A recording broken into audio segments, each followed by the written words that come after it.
Imagine your philosophy final isn't an essay at all. It's a choice about who gets to live. 20 students, 1 professor, a bunker for 10, and a year-long test that keeps changing the rules. Hey, welcome back to Movie Recaps Hub Podcast. Today we're breaking down After the Dark, the 2013 mind-bender about ethics, survival, and how badly logic can go wrong when people's lives are on the line. Stick around. This one bends in ways you might not expect. Okay, here's how it begins. We meet James, a college student who nearly oversleeps and sprints to his philosophy class. The group is already deep in conversation about mental experiments, those classic thought exercises about choice, chance, and moral dilemmas. They talk about things like a monkey randomly typing Hamlet, the problem of saving a girl on a tower, or choosing who to save on a runaway streetcar. Their instructor, a philosophy professor named Mr. Zimit, proposes one last thought experiment as their final exam. He brings a box to the table and lays out the conditions. The students must use only logic to decide who among them is worthy of a place in an underground bunker. The twist: the bunker is the only safe place to escape a looming nuclear catastrophe. And it's designed for 10 people. There are 21 participants in total, 20 students and Mr. Zimit.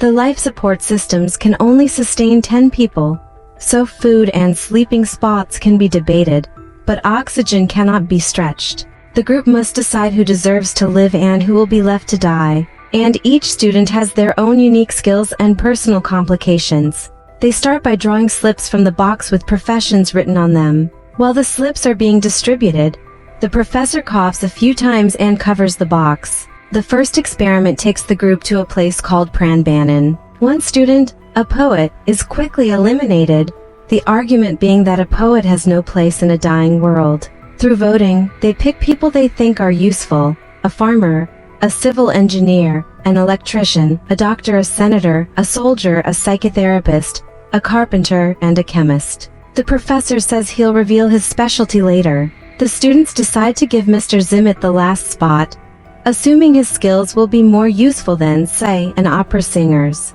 They split up to give themselves some space before committing to living together for a year. Then they hear gunshots. Rushing to the noise, they find that the professor has removed the students he deems unqualified.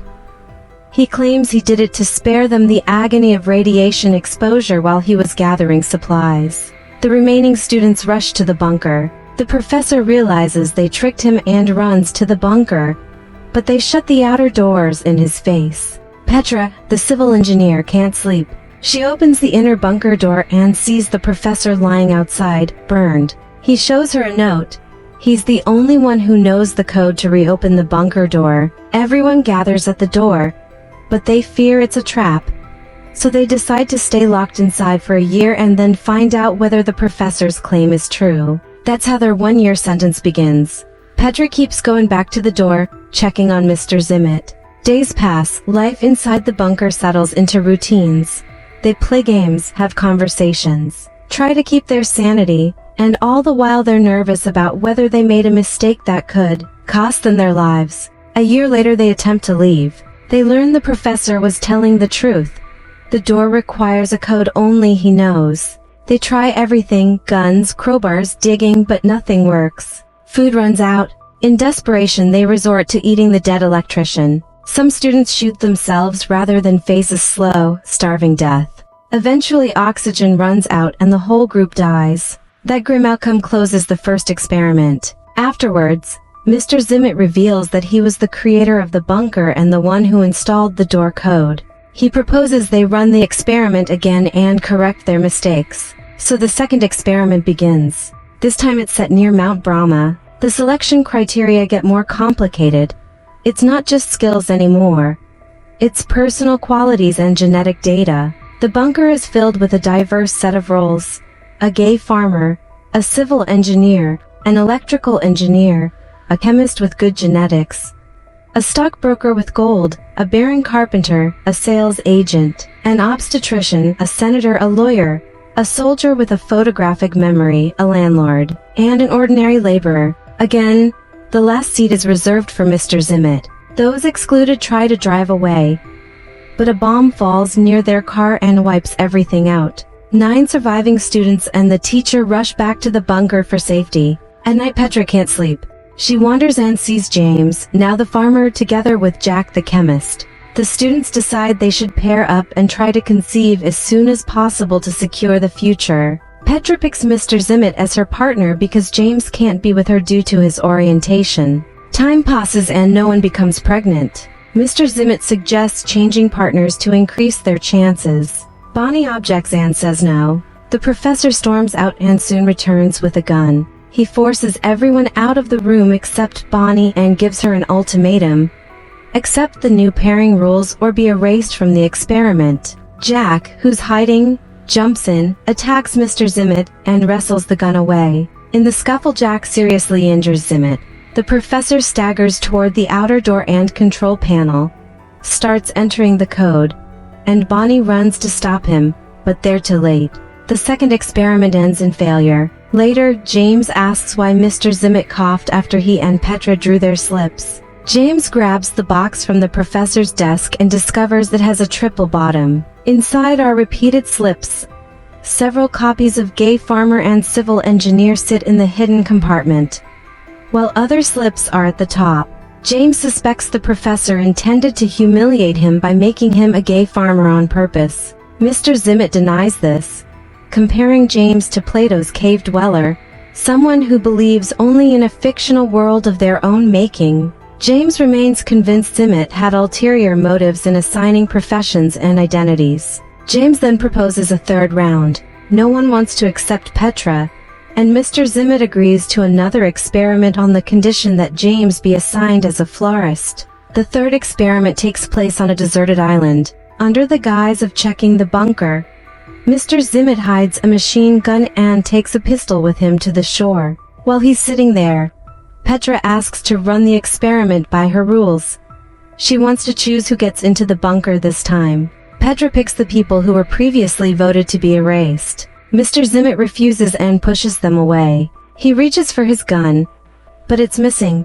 Petra had taken it without him noticing. She hands the professor the gun and 2 bullets. James, who had earlier found where the professor hidden the machine gun, now threatens Mr. Zimit and forces him away. Mr. Zimit warns that they can't open the bunker without the code, which only he knows. Then Bonnie, who was closest to the professor when he opened the door before, reveals the code.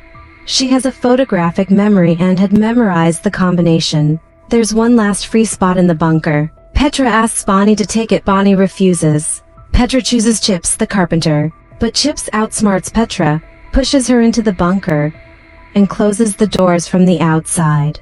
Chips takes the remaining students with him and sails by boat to another island to survive. Petra, James and the other students who are now in the bunker spend a year together playing poker, listening to poetry, and acting out theater pieces. When the year comes to an end, Petra opens the bunker doors. Everyone discovers that nuclear war did not reach the island. They can survive just fine. This contradicts Mr. Zimit's assertion that without a carpenter, a midwife, a senator, and other specific roles, they could not build civilization. They are living proof that those assumptions can be wrong. Just as they begin to feel safe, a bomb appears on the island. James is ready to activate it, but Mr. Zimit appears and stops him with a warning shot. It turns out Mr. Zimit had been living in the rocks all year and had completely lost track of time until he heard the voices of the students. Zimit intends to shoot James, but the students defend him. In the end, James presses the activation button on the bomb, and that marks the end of that test. Chips later explains his experiment within the experiment. After sacrificing himself, he took a group to another island. All the men in his group die accidentally. Being young, Chips believes he is not infertile, and he uses his carpenter skills to build a small paradise on that island where, in his telling, he has a girl for every day of the week except Sunday, which he keeps as his day of rest. The students laugh. They hand in their textbooks and leave the classroom. Petra remains behind. She closes the office door and steps out onto the balcony.